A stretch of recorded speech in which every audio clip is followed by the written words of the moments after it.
과학톡 최미영. 문경수입니다.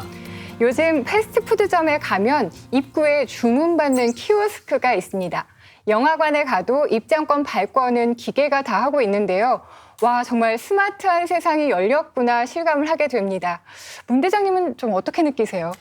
네, 저는 그 비행기를 많이 타다 보니까 그 실시간으로 항공권 예매하는 게 정말 제 일상에 많은 편리를 주고 있는데요.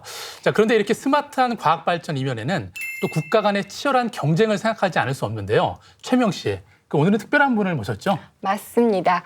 오늘 과학톡은 우리나라 과학기술 중심에 있는 국가과학기술연구회 원광현 이사장님을 모시고 스마트한 세상이 어떻게 열리고 있는지 우리나라 과학기술의 미래에 대해서 이야기 나누겠습니다.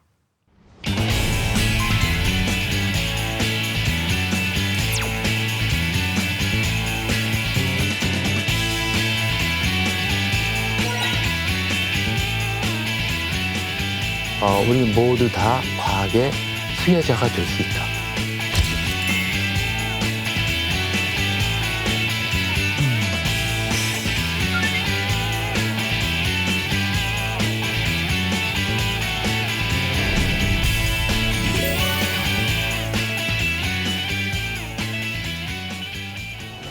네, 이사장님께서는 가상현실과 인공지능을 연구를 하셨고 또 문화기술이라는 개념을 세계 최초로 사용을 하셨거든요.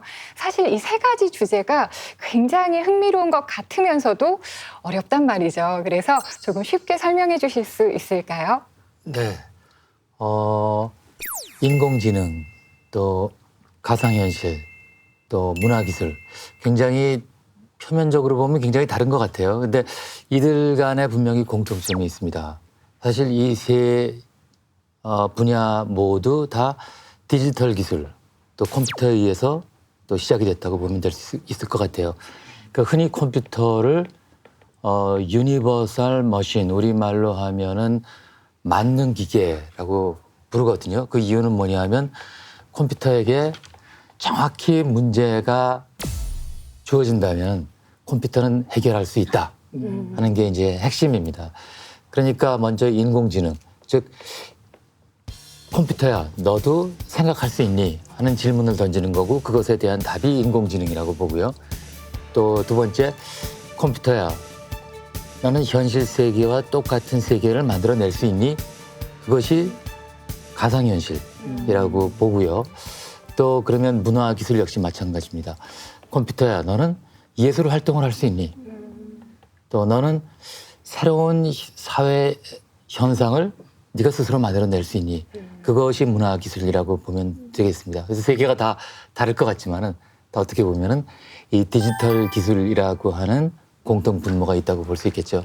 인공지능이 대중에게 이렇게 구체적으로 인식이 되기 시작한 건 3년 전에 알파고가 아닐까라는 그렇죠. 생각이 들거든요. 그래서 네. 이정원 박사님께 좀 질문을 드리고 싶은 것이 이 알파고 이후에 인공지능에 대한 저희 인식이 좀 어떻게 달라졌는지 알고 싶습니다. 인공지능 바둑 프로그램이 인간 최고수 프로기서를 이길 수 있을까? 이 질문에 대해서 알파고 이전에는 불가능했던 거였거든요. 근데 알파고가 그것을 가능하다는 것을 보였고 3년 지난 지금은 누구나 다 너무 당연하게 생각하게 됐어요. 그러니까 불과 3년 만에 전 세계 사람들의 인식이 완전히 바뀐 거죠. 굉장히 큰 변화가 있었다고 생각합니다. 이 가상현실이나 인공지능은 사실은 천문 연구를 하는데도 굉장히 많은 변화를 가져왔을 것 같거든요. 저도 처음에 이 가상현실, 인공지능, 거기에 문화기술이라는 키워드가 들어갔을 때 사실은 이거는 우주 분야하고는 뗄래야 뗄 수가 없겠구나라는 생각이 들었고요. 가장 쉽게는 우리가 영화 속에서 많이 접할 수 있죠. 우주 영화라고 하면 이 세 가지가 모두 다 접목이 되어 있고 또한 이 연구도 사실은 우주에 대한 근원적인 의문에 대한 답을 찾는 과정에 이 세 가지 키워드가 접목이 됐을 때 우리가 좀 더 해답에 좀 더 접근할 수 있지 않을까라는 많은 과학자들이 지금 생각을 하고 있습니다. 그래서 그런 것들이 어떻게 보면 영화 속에서도 나타나고 실제 우리 생활에서도 그런 것들이 좀 잘 드러나고 있는 것 같고요. 그래서 오늘 이런 세 가지 키워드에 대해서 이사장님의 좀 많은 의견을 듣고 싶습니다. 이사장님, 그 문화기술은 그 최근 이슈가 되고 있는 이 4차 산업혁명과도 좀 연결이 되고 있는 것 같은데요. 4차 산업혁명의 시대라고 불리는 만큼 지금까지는 완전히 다른 세계가 열린다고도 볼 수가 있는데 사실 그런데 일반인들한테는 4차 산업혁명이라는 게 실감이 잘 안 되거든요. 좀 쉽게 설명해 주신다면 어떻게 볼 수 있을까요?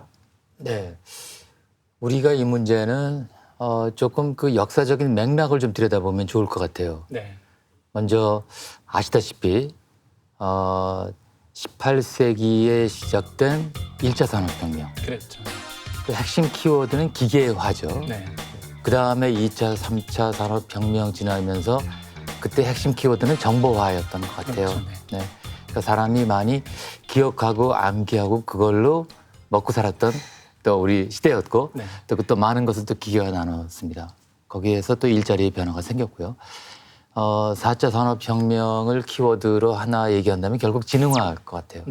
네, 결국은 그 얘기는 뭐냐? 인간만이 지능을 가지고 있었다고 우리는 생각했었는데 그게 아니더라. 네, 이제는 지능을 가지고 할 수 있는 일들도 여기서 그들은 기계죠. 그렇죠. 네, 기계와 이제 나눠야 되겠다. 네, 이제 그럴 수밖에 없다 하는 시대가 이제 지금 막 열리고 있는 것 같습니다. 그렇다면은 과연 우리의 삶은 지능을 나누는 시대에서 기계와 나누는 시대에서 우리의 삶은 어떻게 변할까? 사실 잘 모르죠. 잘 모르지만 예, 한 가지 기본적인 그 틀은 있는 것 같아요. 네. 먼저 뭐냐면 이 기계가 지능을 갖는다라고 하면 우리가 인간들이 할 수 있는 것은 크게 세 종류로 나눠집니다. 첫 번째, 기계가 하기 싫어하는 일을 하는 사람들. 두 번째는 기계가 하지 못하는 일을 할 수 있는 사람들. 또 세 번째는 기계를 컨트롤하고 소유하는 사람들. 이 세 가지 부류가 나눠지는데 가급적이면은 이 4차 산업혁명으로 대표되는 미래 사회에서는 가능한 한 많은 인구가 기계가 하지 못하는 일을 하면서 삶을 영위하는 사회가 가장 이상적인 사회겠죠. 그렇지 않은 사회에서는 이제 디스토피아가 될 겁니다. 그렇죠. 네, 근데 그게 어떻게 될 거냐는 건 모르겠지만 결국은 인간이 노력하는 데에 따라서 어떤 사회가 될 거냐 하는 건 우리가 결정할 걸로 생각합니다. 그 지능화 혁명이라고 말씀을 해주셨잖아요. 그래서 이 4차 산업혁명이 결국에는 지능화 혁명. 과거에는 어떻게 보면 그 모든 사람들이 할 수 있는 일들은 분석과 그 다음에 예측이 가능했던 시대였다면 지금은 너무 많은 정보로 인해서 우리가 다 분석을 할 수가 없고 그래서 예측이 굉장히 어려워졌기 때문에 이런 사회로 갈수록 어떻게 보면 좀 사람들이 좀 더 두려워할 수도 있을 것 같아요. 그래서 일반인들이 생각하기에 이 4차 산업혁명을 좀 더 지혜롭게 혜택을 받기 위해서 어떤 노력을 해야 될까요? 굉장히 아주 근본적인 질문을 하신 네. 것 같은데요. 제가 아까 지능화라는 얘기했잖아요. 근데 지능화지 그게 인간화는 아닙니다. 그러니까 결국 현재 기술로는 또 가까운 장래에는 기계는 절대로 인간과 똑같은 사고, 또 성찰, 또 더 나아가서 지혜는 아마 갖지 못할 겁니다. 그래서 그것이 결국은 차별되는 점이라고 생각합니다. 지능은 가질 수 있지만 지혜는 가질 수 없을 네. 것이다. 네. 그리고 지능도 사실은 지능처럼 보인다는 말이 정확할 것 같아요. 네, 아까 이 박사님께서도 알파고 얘기를 해주셨지만 알파고가 바둑을 두는 방법과 인간이 바둑을 두는 방법은 매우 틀립니다. 인간은 어떤 한 돌을 하나 놨을 때 내가 그 돌을 어떤 이유에서 놨냐 하는 거를 내가 설명할 수가 있어요. 그러나 알파고는 돌을 놨을 때 왜 거기다 놨냐고 물어보면 글쎄 통계적으로 여기 놓는 것이 가장 이길 확률이 제일 크니까 하는 답밖에는 할 수가 없습니다. 그리고 알파고가 어느 날 이제는 나는 더 이상 바둑 두기 싫어. 나는 이제부터는 카드놀이 할 거야. 아니면 작곡할 거야. 그럴 리는 없거든요. 네, 결국 그 점이 기계와 인간 간의 가장 큰 차이라고 볼 수 있을 것 같습니다. 이사장님께서는 한 강연에서 4차 산업혁명의 힘은 하이브리드 파워라고 정의하셨어요. 그 4차 산업혁명 시대를 이끌어갈 하이브리드 파워란 무엇인지 한번 설명을 좀 듣고 싶습니다. 네, 이 박사님께 한번 여쭤보겠는데 거꾸로 하이브리드 하면은 그 구체적으로 뭐가 떠오르세요? 뭔가 이것도 있고 저것도 있고 네, 이런 느낌. 그냥 구체적으로 예를 들자면 하이브리드 자동차가 떠오르죠. 그렇죠. 네. 그럼 하이브리드 자동차는 연료를 뭘 사용하죠? 가솔린 연료를 사용하면서 전기 모터를 함께 돌리는 거예요. 맞습니다. 근데 가솔린과 전기 모터가 동시에는 작동 안 하죠. 그리고 가솔린과 전기가 함께 섞이지는 않죠. 네. 어떤 때는 전기, 어떤 때는 가솔린입니다. 그렇죠. 네. 하이브리드의 특성은 그런 것 같아요. 여러 개가 서로 독립적으로 작동을 하면서 하나의 목표나 하나의 솔루션을 만드는 데 다 기여한다. 그럼으로써 최적의 그 효과를 낸다는 데 있는 것 같습니다. 그 대표적인 것이 이제 하이브리드 자동차고요. 저는 미래 사회 또 좁게는 4차 산업혁명을 보더라도 저는 하이브리드 즉 이질적인 것들이 같은 목적으로 같이 서로 공생하고 시너지를 낸다는 것이 굉장히 중요하다고 봅니다. 그 대표적인 게 결국 인간과 기계의 문제인 것 같아요. 네. 분명히 인간과 기계가 융합해가지고 우리가 그 SF 영화에서 보는 사이보그가 되길 원치는 않죠. 그렇죠. 네. 네, 그걸 원하는 사람도 물론 있을 겁니다. 그렇지만 전 그건 원치 않을 거라고 봅니다. 네. 그렇다면 인간은 인간 고유의 정체성과 인간성을 가지고 또 기계는 또 인간과는 닮지만은 인간과는 다른 차원에서의 또 지능과 능력을 가지고 결국은 인간과 기계가 서로 공존하면서 하나의 같은 목적을 가지고 같은 목표를 향해서 가장 좋은 최선의 해결책을 내는 것이 하나의 하이브리드의 한 예일 수 있고요. 뭐 다양한 예가 있습니다. 뭐 아날로그와 디지털 이질적이에요. 둘이 동시에는 존재 못합니다. 그러나 둘이 같이 어떤 때는 아날로그로 작동하고 어느 때는 디지털로 작동함으로써 가장 최적의 솔루션을 만들어내는 그런 현상도 있겠죠. 그것은 디지털과 아날로그 또 인간과 기계뿐만이 아니고 문화와 기술 뭐 다양한 분야에서의 이질적인 요소들이 서로 공생하면서 같이 시너지를 만들어낼 수 있는 그 틀이 존재할 거라고 봅니다. 그 말씀을 듣다 보니까 그 4차 산업혁명의 키워드인 융합과도 좀 연결이 되는 것 같은데요. 분야 간의 그 경계가 없어진다고 하는데 네. 이 융합이라는 단어를 어떻게 좀 저희가 이해하면 좋을까요? 제가 오늘 그 고속도로 그 휴게소에서 네.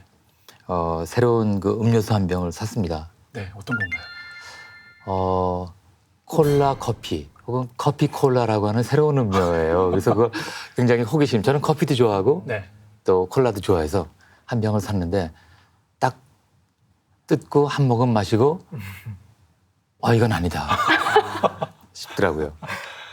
그러니까 융합이 잘못되면은 그러한 형태로 나타날 수 있어요. 무조건 섞는 게 아니고. 그렇죠. 무조건 섞는 게 아니죠. 네. 네. 섞더라도 어떻게 섞어야 될까요? 그러니까 잘 섞어야죠. 서로 시너지가 나요. 그렇죠. 시너지가 날 수 네. 있게 섞어야죠. 그리고 어떤 때는 융합을 하면서 완전히 새로운 것이 나타나기도 합니다. 어떤 때는 제가 아까 하이브리드도 하나의 융합이라고 볼 수 있는데 네. 또 각자의 아이덴티티는 갖고 서로의 또 힘을 또 배가할 수가 있죠. 그래서 좋은 융합은 이것이 그 정체성을 갖고 하이브리드 형태로 융합하던 아니면 완전히 믹스가 돼서 새로운 것이 나오던 중요한 좋은 컨비네이션을 찾아내는 것 같습니다. 그러한 그 좋은 컨비네이션의 예는 천문학에서도 많이 나오고 이제 계산 천문학 같은 것이 이제 그런 예일 것 같아요. 굉장히 그 큰 데이터를 천문학에서 쏟아져 나오는 데이터가 엄청 많지 않습니까? 데이터와 전통적인 천문학을 결합해서 또 새로운 또 별을 찾고 또 우주의 또 비밀을 푸는 또 계산 천문학도 있고 또 아마 전자공학 쪽도 마찬가지 같고 통신도 마찬가지인 것 같습니다. 그래서 굉장히 이런 그 융합의 이해는 상당히 많고 앞으로 저희는 그것이 하나의 학문, 과학, 기술에서 다 나아갈 그 지향점이라고 생각합니다. 그런데 그렇다 하더라도 사실은 이 융합이라는 게 쉽지는 않잖아요. 각자의 분야에서 연구를 하시다 보면 서로 소통을 한다거나 서로의 기술을 융합한다는 게 생각보다 쉽지는 않을 것 같거든요. 그렇기 때문에 사실은 국가과학기술연구회의 역할도 더 중요해지지 않나라는 생각이 들어요. 혹시 이런 융합과 관련해서 노력하고 계신 부분이 있으신가요? 네, 이제 좋은 질문이신데요. 우리 대한민국에 그 정부 출연 연구소가 저희 그 국가과학기술연구회 소속만 하더라도 25개가 있습니다. 가장 역사가 오래된 것이 원자력연구소입니다. 네, 그 당시에는 원자력연구소였죠. 지금은 원자력연구원으로 바뀌었지만 역사가 무려 60년이 됩니다. 그 다음에 또 키스트가 있습니다. 우리나라 대표적인 그 종합연구소죠. 키스트도 역사가 50년이 넘고요. 애트리 역사는 얼마 한 40년쯤 됐을 것 같아요. 예. 천문연은 또 45주년. 네, 맞습니다. 그러니까 다 있는데 그러면 자, 이렇게 25개의 연구소들이 각 분야별로 굉장히 수직적으로 깊게 봤습니다. 각 분야별로 우리가 수월성은 그렇게 해서 확보를 했어요. 문제는 뭐냐? 지금 4차 산업혁명으로 대표되는 이 시대에 키워드를 한마디로 얘기를 해라, 사회적으로 하라 하면은 저는 주저없이 복잡성, 네, 컴플렉시티라고 얘기를 할 겁니다. 우리 사회에서 발생하는 어떤 문제, 꼭 과학기술 분야만이 아니고 사회에서 발생하는 어떤 문제를 보더라도 다 복잡해요. 그렇죠. 네, 그러니까 한 분야의 전문가로서 그 문제를 풀 수가 없습니다. 네, 교육 문제, 그 교육 전문가만 풀 수 없습니다. 거기엔 복지 문제, 고용 문제, 온갖 문제가 다 거기에 다 걸리죠. 그래서 과학기술도 역시 마찬가지입니다. 이제는 한 분야의 문제를 한 분야의 전문가들로 풀 수 없습니다. 그래서 여태까지 지금까지 저희가 그 일을 했던 과학기술계에서 작동하는 기본 원칙, 한 분야는 한 분야의 전문가로 문제를 해결한다. 그건 더 이상 이제는 작동하지 않는 것 같아요. 이제는 하나의 문제가 있을 때 이제 여태까지는 종적이었다면 이제는 횡적으로 어떻게 연계를 하느냐가 그 문제의 솔루션이라고 볼 수 있습니다. 예를 들면 미세먼지만 하더라도 저희 25개 출연연 중에서 아마 미세먼지 연구하는 연구소 손들어라 하면 15개쯤 나옵니다. 네. 문제는 뭐냐? 각각 연구한 거 결과로 충분치 않습니다. 이것들이 서로 주고받고 같이 하고 또 그다음에 연계가 되어야 됩니다. 그래서 저희 국가과학기술연구회에서도 각 분야의 또 각 출연연마다의 수월성을 확보하는 것 플러스 어떻게 하면은 각 출연연들이 가지고 있는 장점과 단점들을 서로 극복해 가면서 서로 동일한 관심사에 대해서 공동 전선을 마련하는가 하는 것이 가장 중요한 일이라고 생각합니다. 네. 그래서 그러한 방향으로 또 계속 정책도 추진을 하고 있습니다.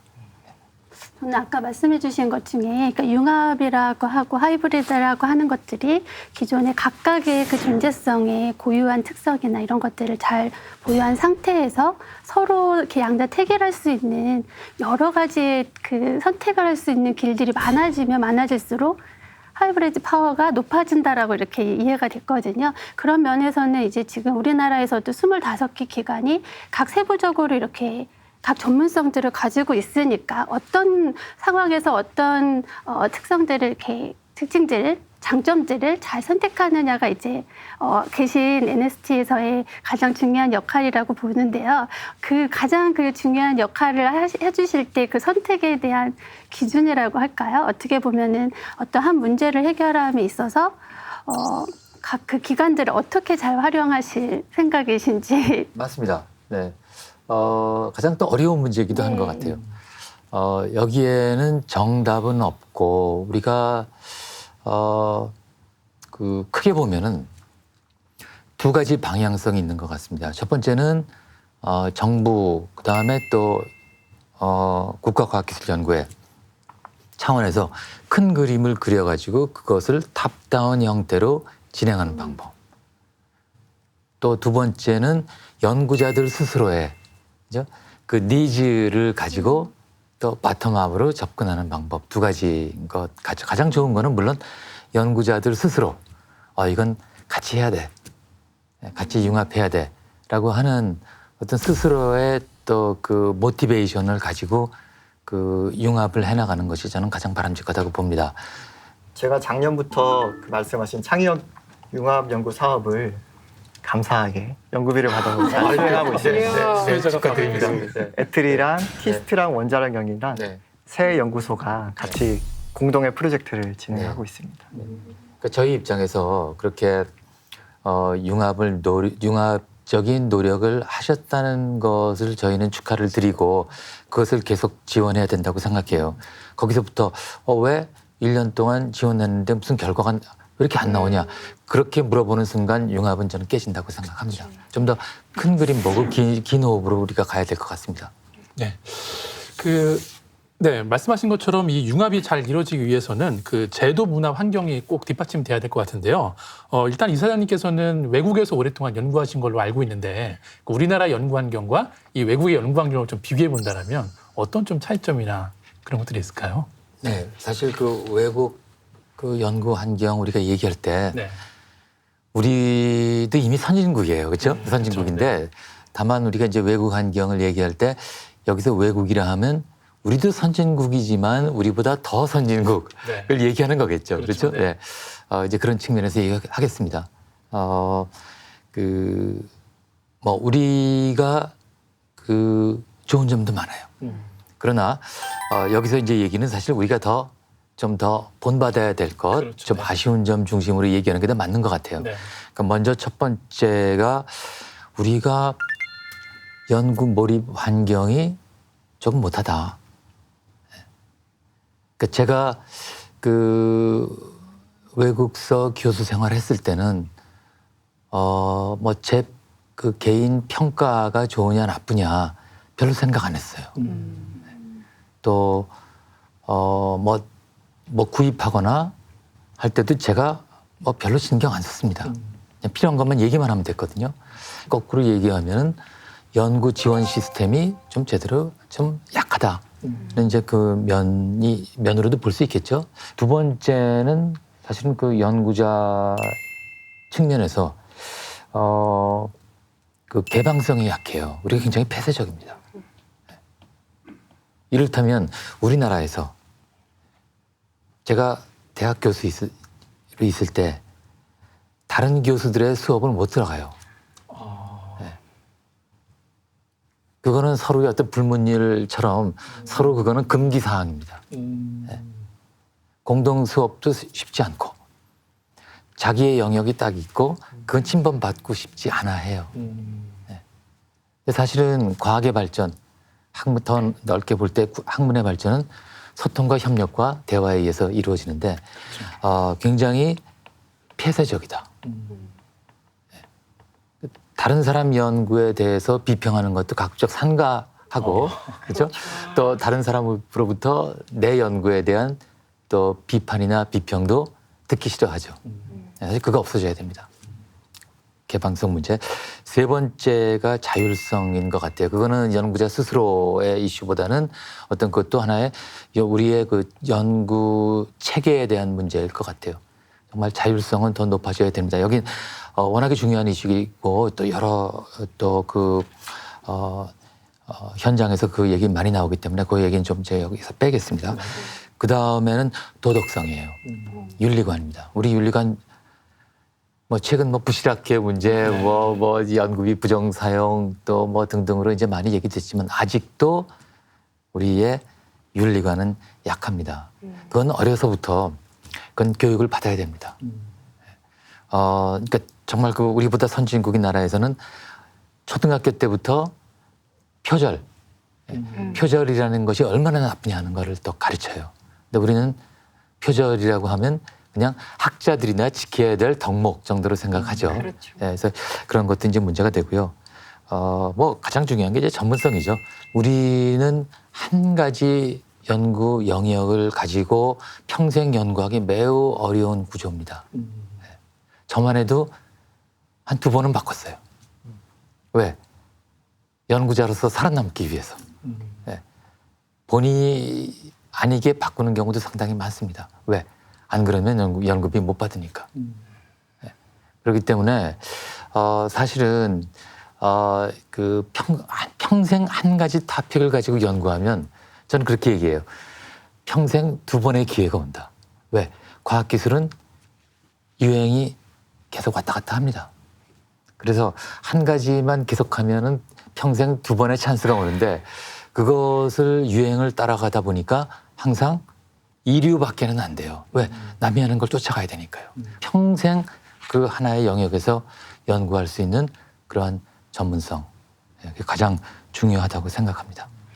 사실 최근에 뉴스를 보게 되면 과학기술의 발전이 굉장히 빠르잖아요. 그래서 뭐 4차 산업혁명, 인공지능이다, 뭐 이런 것들 막 얘기를 들을 때마다 와, 굉장히 발전이 빠르구나라는 느낌이 들면서도 나는 거기에 잘 발맞춰 가고 있나? 라는 느낌이 들거든요.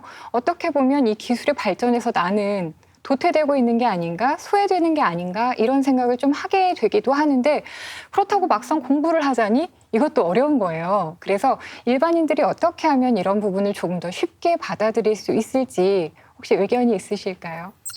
네, 정말 재미있는 그 질문하셨는데요. 저도 기술에 대해서 두렵습니다. 어떤 사람이 그런 얘기를 했어요. 기술, 즉 테크놀로지라고 하는 게 뭐냐? 그 사람 대답이 30세 이후에 나온 모든 것. 즉 다시 얘기해서 젊었을 때, 그러니까 30대 이전에 대한 것은 자기가 그냥 그 피부로 느끼고 소화할 수 있지만은 30대 이후에 나온 거는 그거는 하나의 기술, 문자 그대로 기술로 보고 그것에 대한 두려움을 극복하고 그것과 같이 공존하는 법을 배워야 된다는 의미겠죠. 저도 저는 다행히도 컴퓨터를 20대부터 했기 때문에 컴퓨터에 대한 두려움은 없는 것 같아요. 근데 제가 두려워하는 것들이 몇 개 있습니다. 네. 어떤 건가요? 먼저 조금 창피한 얘기지만 팩스는 제가 못 써요. 컴퓨터보다 단순하다고 생각할 건 알지만은 팩스는 무섭습니다. 네. 그래서 팩스를 평생 딱 한 번 보내봤어요. 네. 근데 실패했습니다. 왜? 종이를 팩스 보낼 때 그걸 뒤집어 꼈거든요. 그렇죠. 네, 그래서 백지를 보냈어요. 최근도 이제 스마트워치는 전 두려워요. 아직 스마트워치 없습니다. 이제 두려운 것을 저와 같이 지내는 것이 굉장한 용기가 필요한 것 같아요. 그래서 제가 스마트워치에 대해서 조금 더 많이 배운 다음에 그것이 어떤 녀석인지를 안 다음에 제가 착용을 하려고 합니다. 그러니까 결국은 다 마찬가지인 것 같아요. 저도 요즘에는 패스트푸드에 가는 것도 좀 정말 좀 두렵고요. 용기가 필요합니다. 결국은 전 다 마찬가지일 것 같아요. 용기가 필요한데 결국은 이거 어떻게 극복해야 되는가? 그거는 끊임없이 이제